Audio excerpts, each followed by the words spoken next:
Hello there, Sir from 17 once again. This is my Batman Arkham Knight Season of Infamy DLC video walkthrough. This is covering the In From the Cold, the Mr. DLC side... Mr. DLC! That's exactly what this is, it's Mr. DLC. No, this is Mr. Freeze. The villain that we're constantly up against in Batman games, and a fun one at that, and a slightly interesting take on it this time.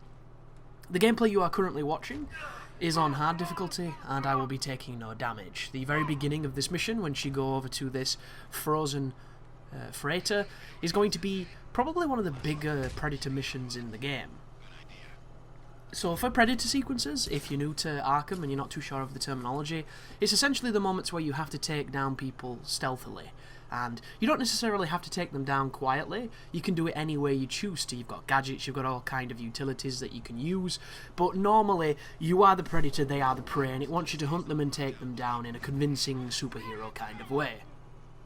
And on these particular sequences, they're generally always the same in one regard. At the very beginning, once the checkpoint loads, the pattern will be preset. It will have people going on preset paths. And my advice is learn that initial pattern.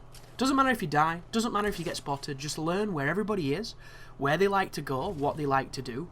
And then once you've got a mental image of essentially where everybody is at most times on that opening move, you want to then work your way through it, taking them down. The problem is, on the longer fights such as this one, you can do that, you can be very meticulous, and then 5 to 10 minutes into the Predator sequence you get killed, and then you're impatient and you want to rush it. And then you get these strategies where you kind of just get super reckless, and sometimes you'll figure out something cool, other times you might have difficulties. For instance here, I've taken down a few people, and there's still like 10 people left. This is a big Predator sequence, and it's very easy to get spotted, it's very easy to get shot, and fortune definitely favours the bold in these instances. But the thing to bear in mind here, the things that's going to trip you up at first. Not only is there a lot of people, but there's a medic who needs to die. There are people who can block your detective vision, so there'll be a couple of guys that you might not be able to see until you spot them and you realise they're wearing those special suits. I think there's only one of those. And then there is a guy who can read detective vision, so if you use it, he can scan where your location is. So the people you want to prioritise are the ones I've just mentioned, because they're the ones that are going to trip you up. Everybody else is generally just going to be a target that you can hopefully work your ways towards taking down. And then there is one exception to this, which is there's a room with a turret in it, which I handle kind of badly. And there's going to be an edit, because I jumped the wrong direction. And I'm going to have full disclosure on this, because you know me guys, I'm not here to lie about my ability in games or show you these videos where I never fail and tell you that I never fail because I'm an amazing gamer. It's not like that. This is just a good run and a sequence of good runs strung together, courtesy of editing. And I tried to jump back after an execution to get out of a room, the camera pivoted and I jumped into the room. And then as the results were coming up, where it said on it, no hit, no damage on this entire sequence, I'm getting shot. And it wasn't doing enough damage to really kill me, but it was just that moment of there's no real way of salvaging it. So all I've done is I've trimmed it to a piece of footage afterwards, because the checkpoint once again screwed me, because it had it post encounter, so everybody was done, so I couldn't just do it again. I would have had to have gone onto a different game file and all that kind of nonsense. So I had to kind of commit to it and make it work. So instead, I walked in, I did a flip back, and then I've just edited the footage to show me flipping away from the guy the way I wanted to do it, and you'll probably be none the wiser unless you're watching it and it looks jarring. But that's the only tricky section to this to me now, after doing this a few times, is not realising how safe I was in that room. Because the strategy that I'm going to show you is I'm going to pull him towards me with the back claw, I'm going to freeze him with the freeze grenade, and then I'm going to do an ice takedown. And what happens is, you don't have to move if you do it like I show you, because you're not in the line of the gun's fire. I thought that the turret would turn, like turrets do in every other game I've played this, summer or whatever. And I was expecting it, and it didn't. It just stays static, so you can actually walk into the room, stand in front of it, and walk around it, which I'm going to show you. And I didn't realise that that's how it worked, because when I play games, unfortunately, I have all these ideas in my head from other games that kind of bastardise experiences, a game works like this, and then you play another game that's got something similar, and there's a part of me that assumes it'll work, you know, similarly, and it often does, but mostly it kind of doesn't, so it can bite you in the bum. And it was just one of those moments where I overestimated the ability of the turrets, and this one really, really didn't do much. But this is a very big area, there's lots of options to do, there's lots of grates, there's lots of railings. The only area I think you'll trip up here, this is the guy who can scan your detective vision, so I turned it on there to make him stop and scan, and then I came up behind him while I was distracted. But this is it here, guys. So there's a guy patrolling this room. That's me pressing the wrong button to get into my equipment, because I want to put on my... What am I putting on here? Am I trying remote hacking? I don't know why I'm trying that, it's not useful. But there you go, you try useful things sometimes. Sometimes they work, sometimes they don't. And what this guy's going to do is he patrols this room, that's all he does. So I'm going to line him up, and I'm going to pull him, then I'm going to throw my ice grenade at him, and then I'm going to press Y to do the ice smash. And right now, the turret cannot see me. But what I did there is, of course, there's an edit as I rolled after the execution, and if you look, see what I mean? How silly is that? But that's not how it worked. I wanted to do what you just witnessed, but I rolled towards where Batman's facing. Now I ended up over there near this switch, and this is the thing you have to hack. And I ended up getting shot, and there's the stats coming up, you know. All these things I did right, no damage, and I'm being shot while it's happening, which is just kind of ironic, really. Because this was the final one that I recorded out of the Season of Infamy DLC. And I think the Season of Infamy DLC was okay. It wasn't great, but the stuff that was inside it I had some fun with. But I've been waiting for this all year. And you know, when I beat it in less than 2 hours, it's a little disappointing for me. Like, I just love playing as Batman, and I love these Batman games, and I always feel, you know, really excited for DLCs, and then ultimately they disappoint me, which I'm hoping I'm going to learn my lesson with the DLCs. But I generally don't, because I forget it when I get excited again. I'm like a dog that doesn't realise, you know, that the owner's in charge, and it keeps doing the thing, and it never gets the reward it wants, yet it still does it because it's how it's wired, and that's just kind of how I am. But that is the first part of the Mr. Freeze mission done. Now we're going to be going over here to try and track down Nora. And I believe this is twofold. The first one is a crate that has a fight, which is the only fight of this DLC for the people who are not the biggest fan of the combat. And then the rest is going to be Predator missions and some Batmobile driving. So yes, folks, the dreaded Batmobile is back. But the sequence in this makes a lot more sense than some sequences I've used the Batmobile for. Because you have to drive it quite quickly to get back to Mr. Freeze, because you have Nora with you, and of course she has a condition that you have to be quick to hopefully not injure her further. And then once you're there, there's going to be a massive standoff, which I was a little bit worried about doing no damage, because on my first run, did it all perfectly, and then just before the Mr. Freeze intercedes, I got hit. And I got hit by something I didn't know where it came from, so I was kind of worried if that was going to happen again, and I was going to get a checkpoint, and I was going to have to start a new file, find the mission, do all the start mission, get back to the finale, and then record it, because it's the kind of thing you don't see, you know, when you're just playing games.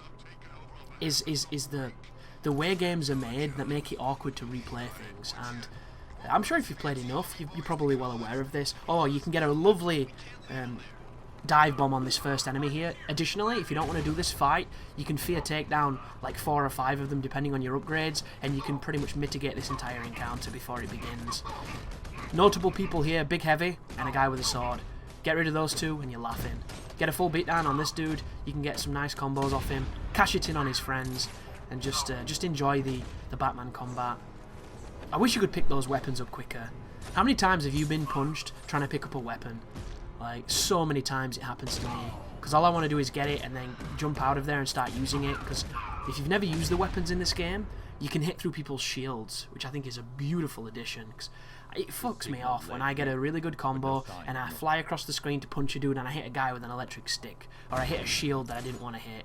That's the worst. So having those bats is beautiful. For me, I wish there was more. You know, I wish enemies had golf clubs. I wish they had all kinds of weird shit. Hitting people with like a prosthetic leg. You know, you could have gone so far with it. But once we've done this, we'll realise that that was a decoy, and now we have to track the remaining one, which is a pretty tricky Predator sequence that can be done really sloppily and easily by exploiting the fact that the AI has to go up and down ladders really mechanically. But getting the no damage on it can be a little tricky, but it's, you know, it's totally doable. And the thing I don't use a lot, which I totally could, and you should, because it's incredibly broken, is the smoke pellet. The smoke pellet on this game is insane. All you have to do is cause an alarm, take down one person, and then usually everybody in the room will come and investigate in the vicinity of it. You chuck a smoke pellet, you can take down every single guy before they've even realised you're there. If you've got a fear takedown, you can take down 1, 2, 3 maybe, and then chain the fear takedown on the rest of them. It's amazingly powerful, and when I watch content on YouTube of Arkham games, aside from, you know, the really good player who I think works for Rocksteady or is somehow sponsored by the Arkham series to make those official videos, aside from that dude, I don't really see anybody using the smoke pellet to its full, you know, capacity. Like, I mean, I'm sure if I watched more of, you know, the Godfather Dictator's videos, he probably does as well, because he's the kind of player that, you know, tries to find as many great ways to doing things as he can. But I don't really watch his Batman stuff that much, even though I appreciate it. And if you're looking for really, really good Arkham content, I would definitely recommend him if you're looking for someone who does things like no damage. Of course, he's not really known for his commentary so much, which is a shame, because he's got a beastly accent, and he's a funny guy too. It's just, you know, it's his choice to let the gameplay speak for itself, which I 100% respect, even if at times it's not really for me. But that's my opening gambit that you just witnessed. I take down the snipers, and then I get that lined up over there so that takes him down. And you'll notice I also shot the medic's backpack, so if he tries to heal anybody, it kills the medic. And then from there, I'm going to divide and conquer stragglers, and I'm going to get this into a situation where I can either use a smoke pellet to get a bunch of them, or I can use the fear takedown to clean them up. And I really like aggressive Predator sequences. I find them to be really fun. You know, when you've got a really good aggressive strategy to get your way through, it can be so fun to do, especially if it lines up perfectly so that you can repeat it, and it's a really great strategy. But for some of them, like right now, these enemies will go where they want to go because it's the way the game is scripted.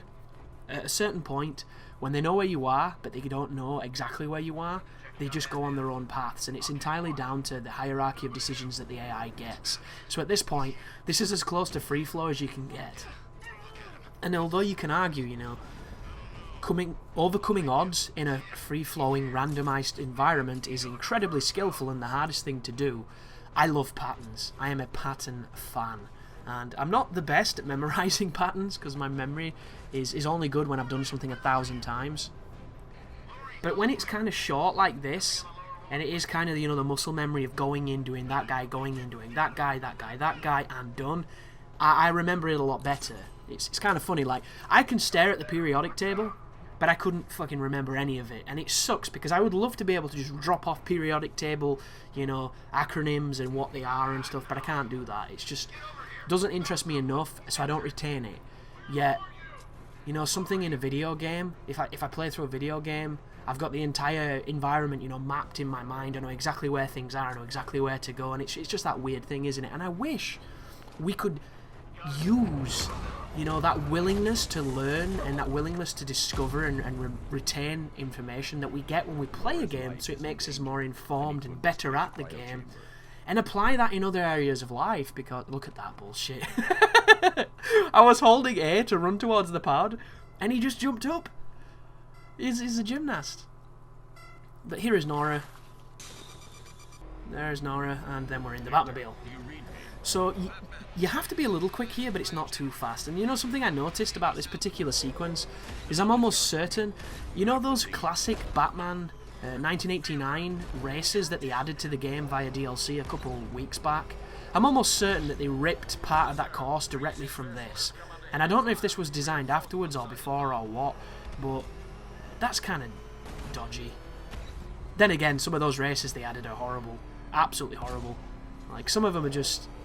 I can understand if you can get into it and you really like that, but to me, I was doing the original Arkham Asylum Batmobile. It's the most recent piece of DLC that I got, because I've downloaded all the DLC. I get the season pass, I'm having it all, just for the point to be like, I had it all, I made my money back. And I was trying to drive it the other day, you know, to get the achievement for getting 21 stars with it.